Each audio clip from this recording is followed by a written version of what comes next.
Welcome to Gold Coast Insider, where we bring you business insights, stories, opportunities, and forecasts from movers and shakers across the Gold Coast. I'm your host, Estella Rodiguero. I'm CEO of Regional Development Australia Gold Coast. I'd like to welcome and introduce my guest today, who is Karen Bolinger. Hello. Hello, Karen. So a bit of background on you, Karen. Karen is a dynamic and experienced strategist and executive leader in international events, travel, tourism, and hospitality services sector. Karen has made a significant contribution to visitor economies of several Australian and international cities and has a unique track record of bringing commercial industry, government policymakers, and service organisations together to collaborate and deliver outstanding public value outcomes.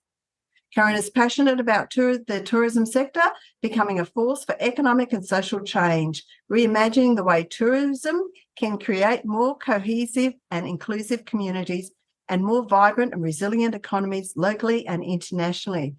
Karen, what you've undertaken is a master feat. If you are bringing commercial industry, government policymakers and service organisations together, congratulations. I think you've just taken on the hardest career choice.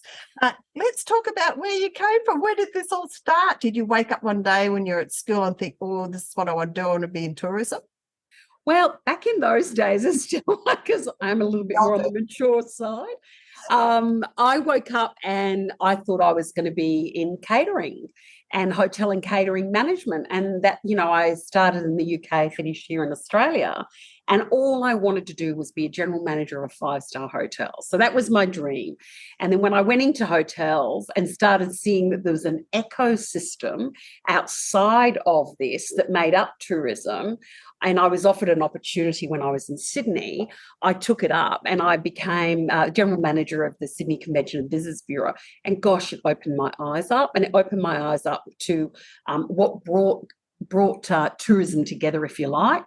And then certainly when I started going out onto the global stage, that ecosystem that brings together the community, the industry, the government, the private investors and stakeholders, all of a sudden, it's this great big beast of a visitor economy that probably when I first started 30 years ago, you just had one dimension of it. Now you've got massive career paths, significant investment, the profile of destinations are very embedded in their reputations about being tourist destinations.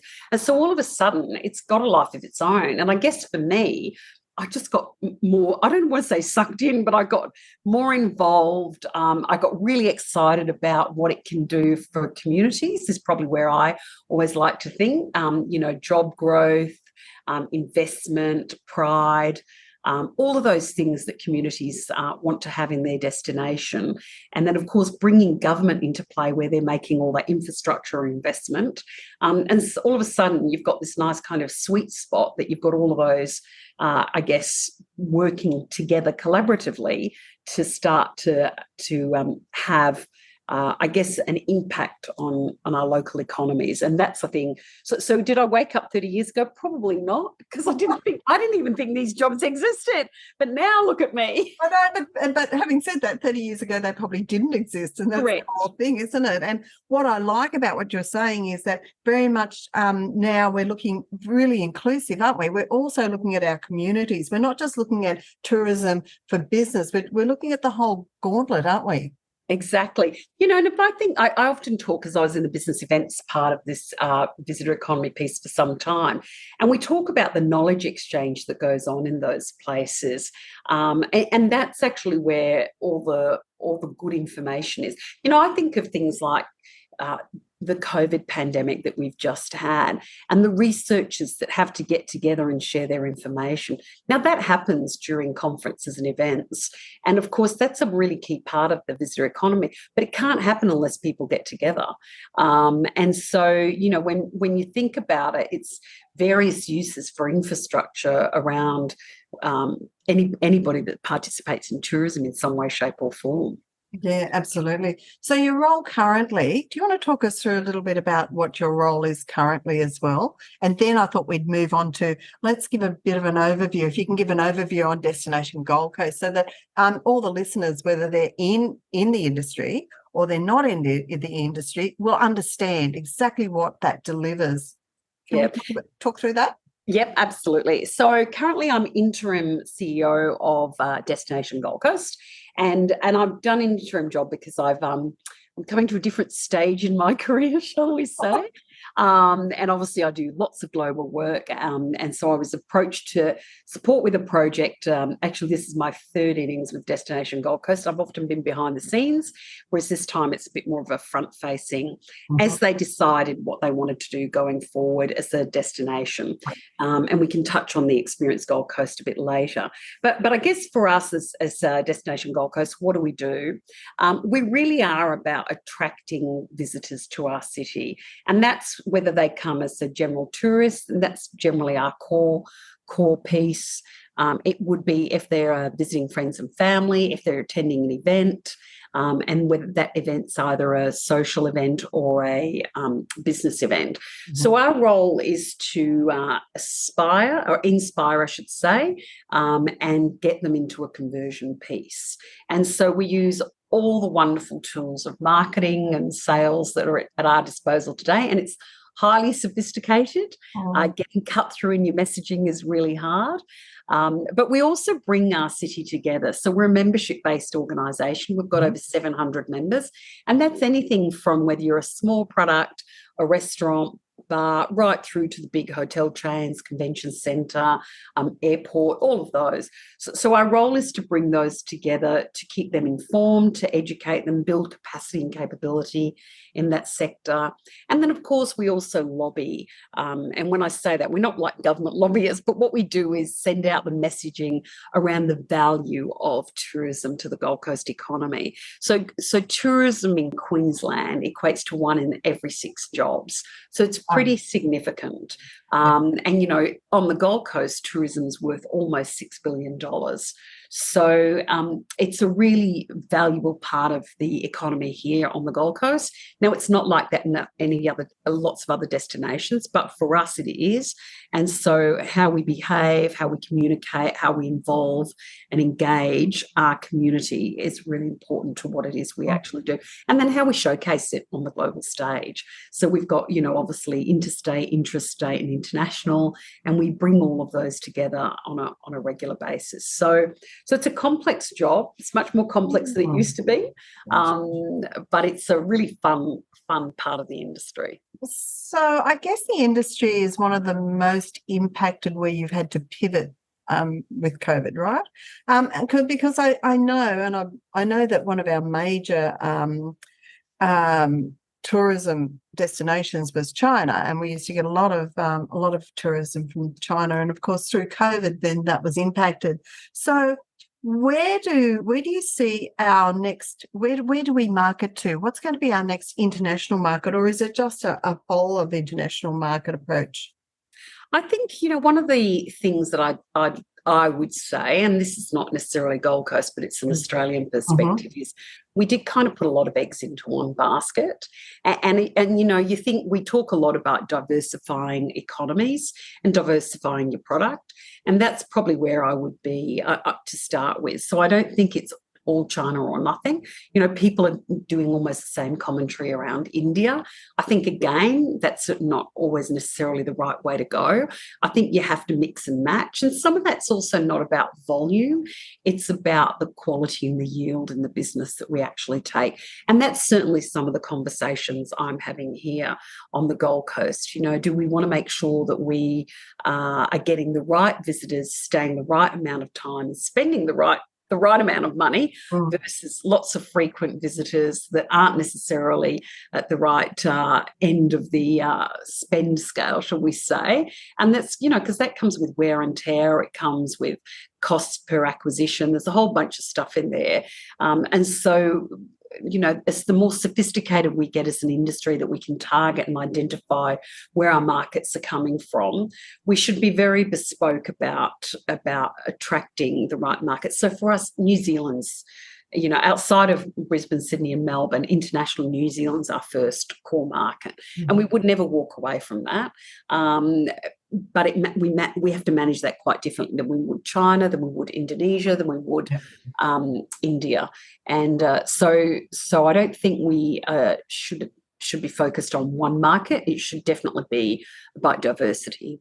And is that reflected globally? Because I recently heard that you're on the Advisory Global Council or something, looking at the trends within tourism. Yeah, I'm on the Destination Next Futures study at Global Advisory Group. And we are talking about all of the trends that are going on in this market. And of course, ironically, it's a US-based organisation. And so they often come with a US lens. And of course, in this part of the world, that's part of the reason I'm on it, is to give them the Asia-Pac lens. They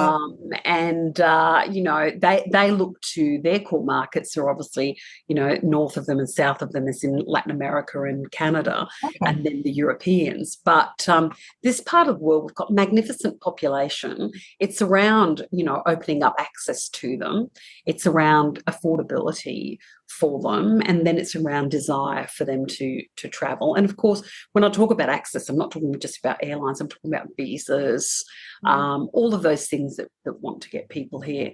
But globally, I think everybody's really watching their markets, where they're identifying their new opportunities and what it is they actually look like.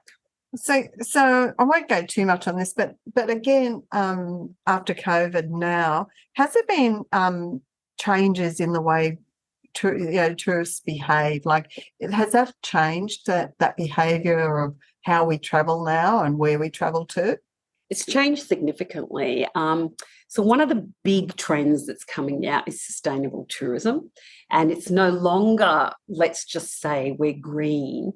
This is absolutely how we, and it's really wrapped in the ESGs versus the S in it. Because sustainable, most people think recycling, waste, all of that. But when we talk about sustainability, we talk about, is our community able to be economically developed and gainful from the investment that people come to destinations. And so sustainability, you have to absolutely walk the talk. You can no longer talk about it. You've got to demonstrate it. And it's not just about carbon offsets. It's about, do we have gender equity and in our community, in our industry? Do we have things like good governance around it, that we're not getting investors coming in and pillaging all the markets that we have? So people are actually starting to identify that more as they choose destinations. They're making choices around it. So when I say choices, they're saying, well, I don't want to go there because maybe I don't agree with, their I guess policies and regulations towards their population. So people are really demonstrating it, but they're also looking for really diverse experiences. And when I talk about experiences, it's not just let's tick it off. It's truly immersing themselves into local experiences, and a little bit about that bragging rights. So they want the brag factor when they go to a destination, and they want to be able to talk about it really strong. So what's happened globally is somewhat maybe less populous destinations have all of a sudden exploded because of their desirability to seek something different. And that's what's changing. So some destinations are really struggling with that, in the fact that they weren't prepared, and that goes into that sustainability. They're not set up with workforce, they're not set up with infrastructure, so they can't sustain tourism at the size and scale it is. And then other destinations are building for it as they go forward. So Karen, that makes your entity, Destination Gold Coast, really important from my, and I pick me up if I'm wrong, but for your entities that you look after, that you promote, if that sustainability piece is becoming a major player on the global scene, that just means that every one of those entities individually has to sort of step up to the plate, haven't they? Because it's not just you marketing the Gold Coast being that, it's about every entity along that is on the Gold Coast has to be reflective of that. Is that correct? That's exactly right. So there is three components: sustainability, accessibility, and Indigenous. So for us, there's three areas that we'll be focusing on as we built our strategic plan going forward. But the sustainability aspect, you're absolutely right, Estelle. In fact, all of those we can never really control. But what we can do when we talk about capacity building and education, that's what we do back into our community, to educate them that it's not necessarily a massive cost to their business, but to be successful, they have to actually start having that front and centre. They can't get away with it anymore. But if you think about all the big hotel chains, right, they do it. They live and breathe it. The directions have come out of head office globally, so they're doing it. So you can't ever pick them up on it. But when it comes to smaller operators, they're not necessarily informed about the impacts of it. And yet equally, we have some smaller operators that are doing some extraordinary things in this space. And the challenge is communicating that out to our potential visitors, but equally making sure that those who haven't got that understanding of it actually starts to get educated in that way, so that they can actually develop their own systems and structures around sustainability and accessibility. And accessibility here on the Gold Coast, we actually just got audited a couple of months ago now, and we blew it out of the water, and we were even surprised about the accessibility we have as a destination. But there are varying degrees. We can always improve, because accessibility is one of those things that people go, well, we've got wheelchair access and we've got those special rooms in hotels, and it's actually so much more. Can we get these people to the beach? People who are vision impaired, they don't necessarily need to be in a wheelchair accessible room, but they need to be in a room where they can find the lights, read the menus, all of that. And so all of a sudden that's shifted our conversation and our approach to how we think of accessibility. And so it's actually been really good for us as an organisation, but also for us communicating that back out to our industry about what accessibility means. And then the Indigenous obviously goes hand in hand with the fact that, Australia as a whole has to start to elevate that and to celebrate it and to empower them to build their product and experiences so that everybody can share into it what they're already doing. So I was down at the airport this morning, down at the Gold Coast Airport. It was just full of people. And between you and I, it had the best feel. It was just people everywhere, they're coming and going, and I'm thinking this is brilliant. So what's happened on the Gold Coast in the last 12 months as far as our visitor intake is? I know Easter was lovely. I mean, people were on the beaches everywhere. What wonderful weather we had. So how are we going as far as the destination, the visitors, I guess, is? Yeah. So we're in a financial year, obviously, of 2023. So there's always two halves to a year. The first half has gone absolutely gangbusters because it can. We've got all that pent-up demand from Omicron the last couple of years. People still a bit cautious about travelling overseas, and so they came and they spent big. And so for us, our interstate markets out of Sydney, Melbourne, and of course our intrastate, with Brisbane being our core market, absolutely developed and delivered us some of the best numbers that we've had for some time. And that took us probably through to the end of January. Now, from February onwards, it started to get a little bit tighter. And that's partly because the market has corrected itself. And so by that, it means that people are, and of course that's something to do with the macro environment as well, right? So, as interest rates go up, people's spending power becomes less, then all of a sudden they start to think about what they can spend on. And I just read an article that TTF did the other day that talked about people were staying closer to home and they were doing much more camping. And then there's the other half who are on a plane and going overseas no matter what, because they're feeling much more comfortable with international travel as it was, and they're prepared to pay for it, which is ironic. And so we corrected ourselves over the Easter period. So yes, our weather was great, our occupancy was good, but it was down on what it was last year. And that's partially because no one could leave really. Well, they could leave Australia a year ago, but super Mm. cautious about it. Whereas these macroeconomics have started to bite, Mhm. and we will probably see that correct for the rest of calendar year 23 and possibly even go into 24. So it means that, and what's happened also is we're in a highly contested environment globally. Oh. So Australia and in fact the Gold Coast, even within Australia. Yeah, I was just thinking that. Yeah, We're we've highly competitive within our own state, really. state. Yeah, absolutely. And I can give you stats. We've just done our strategic planning, and some of our competitors further north, shall we say, Yes. probably weren't as advanced or mature on their tourism journey as the Gold Coast was. The Gold Coast have had 48 years, as you know. Yep. 20 of those have been on a riding a wave, and slowly but surely these other destinations have started to eat away at it.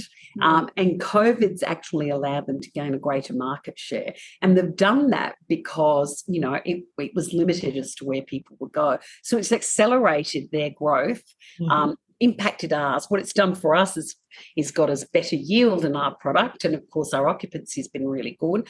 But that's when I say the correction starts to come. And that will happen Australia-wide. That's not just here on the Gold Coast. But as market share starts to, I guess, get divided up amongst other areas, it impacts a destination like us, because this is our core economy is tourism. So we've got to start thinking a little bit differently about it. We might just delve into that in a minute, but I wanted to stay on a positive, and I was going to talk to you about, look, we have about a 9-year runway into the 2032 Olympics and Paralympics, right? But I see it not just for the actual games, but in the lead up to the Olympic Games, it's expected that there'll be more than 45 billion will be injected into the Gold Coast economy. How do you see that we can take advantage? Like, what can we do as a Gold Coast to really start into that journey? Well, we have actually taken that into consideration as we've done our strategy. So we've worked on a 3-horizon piece, if you like, and 2032 is the end game, if you like. And really 2034 should be the end game, because once the Olympics have gone, what happens then? You don't want to build and then everything falls apart. So we've thought about, really our short-term goal is by 2026, we kind of have to have our numbers back to where they were in 2019, which are really strong and meaningful. Now, that seems like a long way from now, but in order for us to grow at the rate that to get to the 45 billion as Queensland, we have to grow 9 to 12% year-on-year growth. That's enormous for any business. It's enormous. But by 2028, we actually have to be ready with what our proposition is as a Gold Coast. So what do we stand for? Who are we? And then that actually gets put on the global stage when the Olympics close in LA and we open up. So that's a Southeast Queensland thing, right? But Gold Coast has to make sure it's got its mark within that. Yes. So it can't just be all about, Brisbane. It's got to be about the brand. And so the work between now and then is incredibly important. And it's around the infrastructure that will get built, but it's also around, how do we make sure we've got access, we have the right workforce in our destination, have we got the right product in here? So in order for us to get to the 2032, towards Tourism 2032, we have to put 11,000 more hotel rooms in the Gold Coast. But no one's asked, do we need 4-star? Do we need 5-star? Do we need apartments? So those are the questions that we've got to start to set out to answer about what do we need, because what you do need is by the time 2034 comes, that you've got the right mix to continue growing your market share. That's also, how are they getting up and down the M1? Do we have enough restaurants and bars for them to come to? Can they access our beaches? Can they get flights into here? Can we service them when they're here? So there are a myriad of questions that really, between now and 2028, which is a 5-year window, need to start to be answered. And so there's going to be a lot of work going on in that space. Yes. And I think that's not only for the Olympic Committee. I think us as a destination, we have to think about that, about what does that actually mean. Because, I think about Olympics and Paralympics, it's the legacy that goes beyond the games. It's not just, and I don't mean just the infrastructure, but I'm talking about the pride, the reputation, everything that we feel we stand for. We've got a global stage to share that with. And what is that? That's the question we've got to solve for. Yeah, how do we want to be remembered, and how do we move forward from the Olympics? Because that's an incredible opportunity for marketing the Gold Coast. So yeah, what are we going to market, and how does that package look is really important. So I guess that with that comes a lot of opportunities, but it also comes there's a lot of challenges too, isn't there? Correct. And I think, if you ask today, I think the number one challenge, I think in Australia, but I think globally, is workforce. I was going to bring that one up. Yep. Oh, sorry. You did. No, go for it, Karen. Well, and I think of I go back to my day when I first started. When I told my mum and dad that I'm going to be in hospitality and catering, I think it was the catering college I went to back then, they just didn't bat an eyelid, right? Nowadays, parents don't look at it like that. They look at it as like, is that a real career, or is that something that you do while you do your study? Or if you travel. Yeah. Correct. And I've had family and friends say that, and I look and I go, what is it you think I do? I've been a CEO of a couple of organisations now. I think it's a career. And so, educating parents to think differently, educating the incoming students to think differently about career opportunities in here. And a lot of it's what we do is about there are skills that you can learn, but you really have to have a service orientation about you. You have to be able to, deal with some of the tough stuff that not everybody likes to do. But workforce is a biggest challenge. And if you think about it, like during COVID, our industry shut down. And so, why are you going to send people to go back and work in that? What's the incentive to do that? What's the career path? What is, they are very unsociable hours. I have worked in this industry my entire career, and it's only still I started getting more into these kind of organisations that I worked. And I wouldn't say it's 9 till 5, because when we have ATE in a few weeks, it'll be 7 till 9 p.m. for 5 days straight. But it's a lifestyle, is how I say to people. It's not necessarily a job. You've got to show up and love it every day. Yeah, you do. But so I think what they don't recognise is the career opportunities, and it's very hard to sell that to kids that are leaving school, because there still is that mentality, isn't there, that it's like it's something I'm going to do while I'm studying. It's like the additive job. I do also think the taxation, the way the taxes is on this industry is probably something that isn't great. And by that I mean that if they're doing it as a full-time job and they're trying to make a living out of it, and they're getting 26 hours, whatever, then they go and get a second job. They're taxed at a higher rate on the second job, but they'll never get the 40 hours at one place, or the 36 hours. So I think there's a few things that have to change from back in our day, because I used to have 2 jobs and I know that happened then, and that was quite a while back.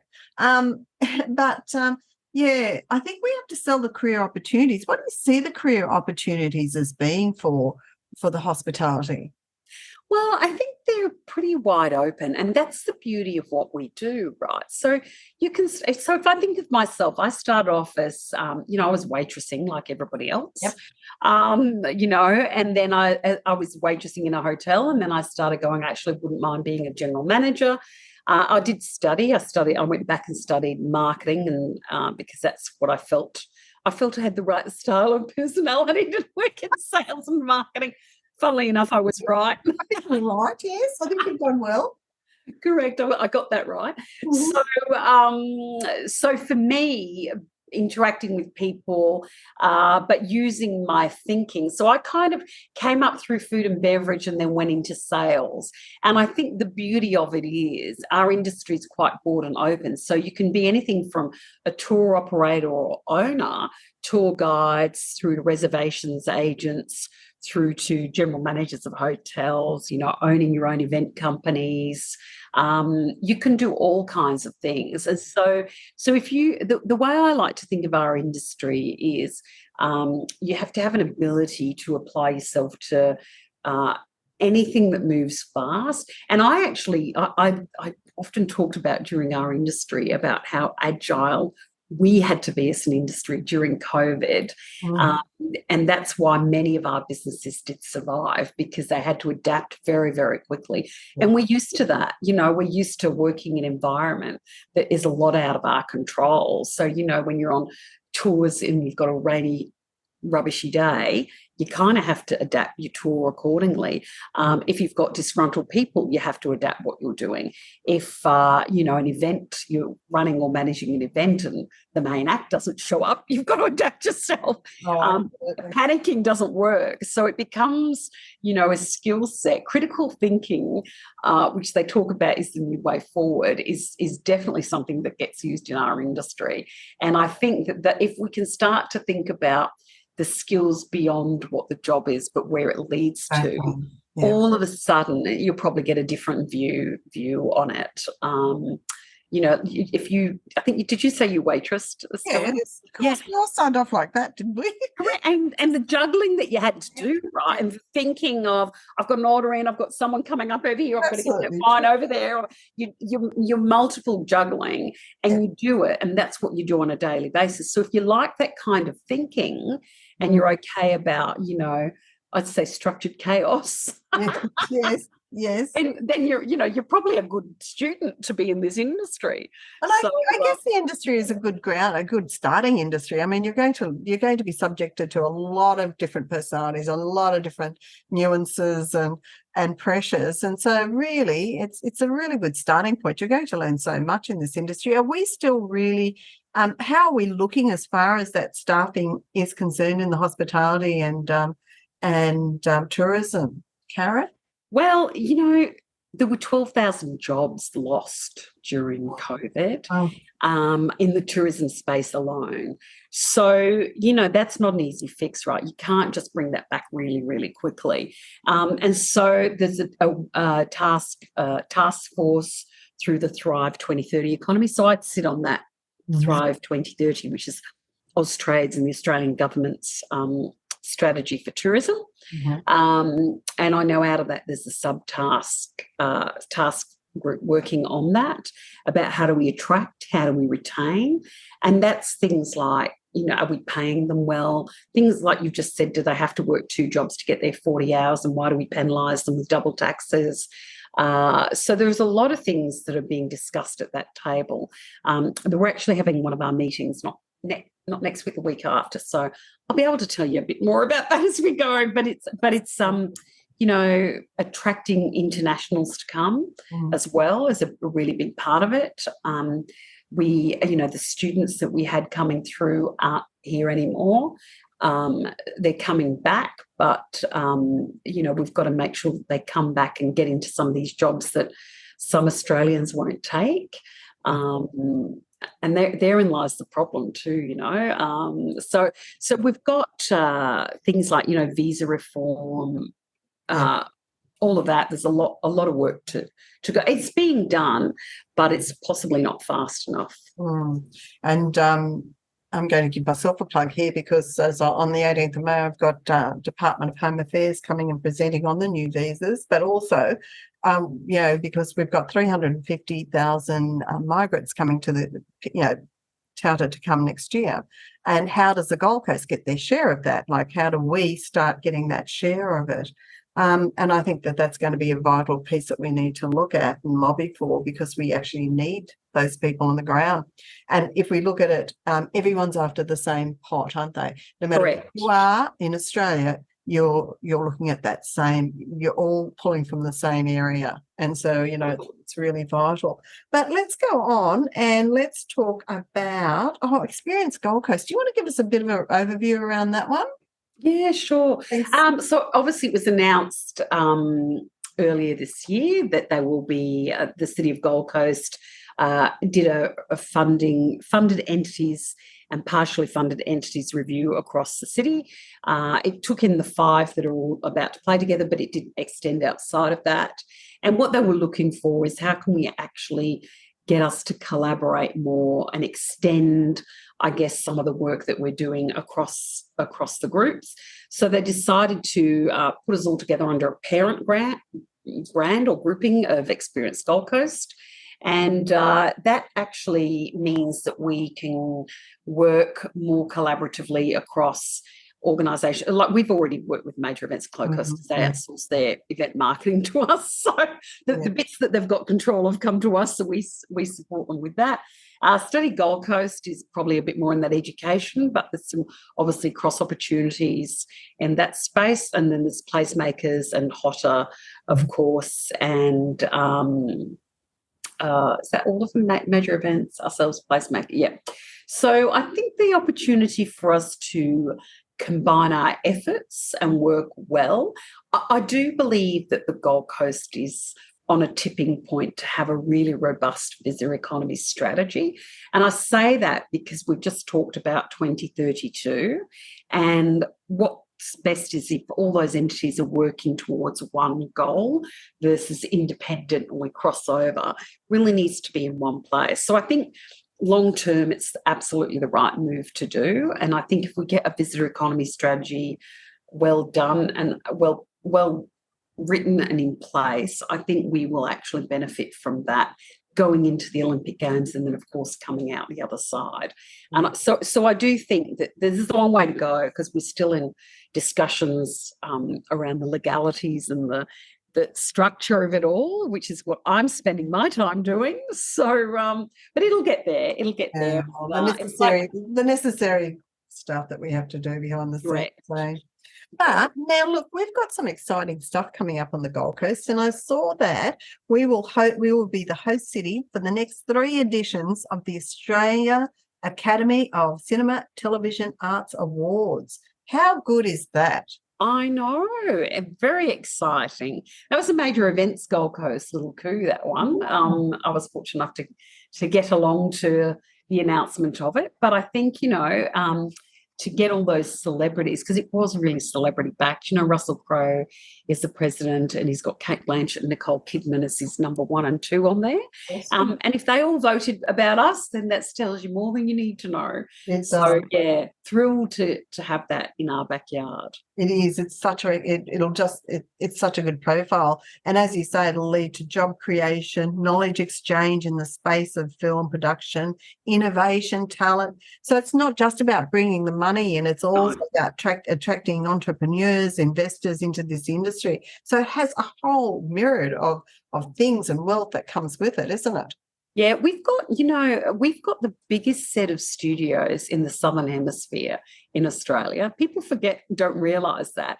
And that's why the Baz Luhrmanns of the world are all coming here to make movies. So they talk about the talent that sits in our own backyard around all those, technical digital film producers, as well as obviously an acting community, but they can bring that community together pretty well, and they can shoot here, with sunshine that's guaranteed pretty much most days of the year. And then we've also got a very robust film and screen industry that actually are developing, systems, structures, procedures in this space. And so it's a significant one of our key pillars here for the economy on the Gold Coast. So to have that was absolutely aligned with what we do, and to be able to pull a strategy together to attract it and win it is a really good coup for MEGC. So we're happy that they did that. That was a nice tick for them. Yep, absolutely.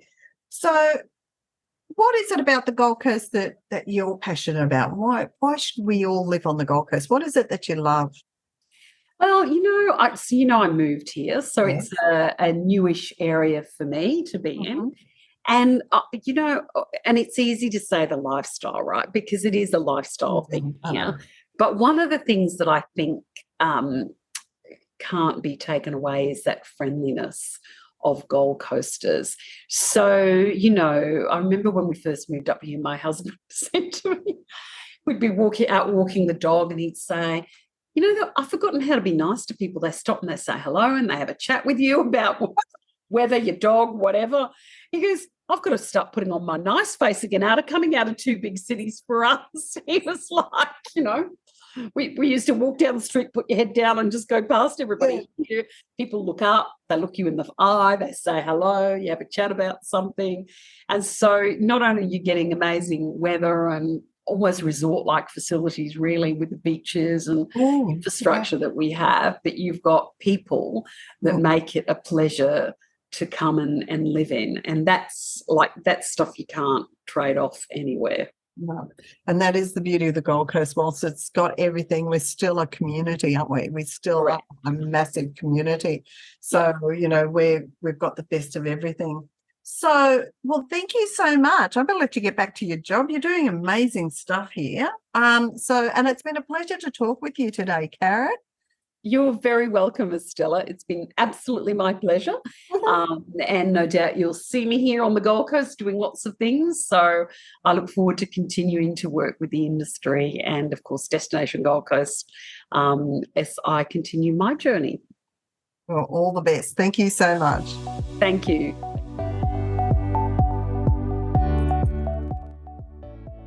Thanks for listening today. For a complete list of podcast episodes and transcripts, go to rdagoldcoast.org.au/podcasts. And don't forget to follow us on Facebook, LinkedIn, or Twitter.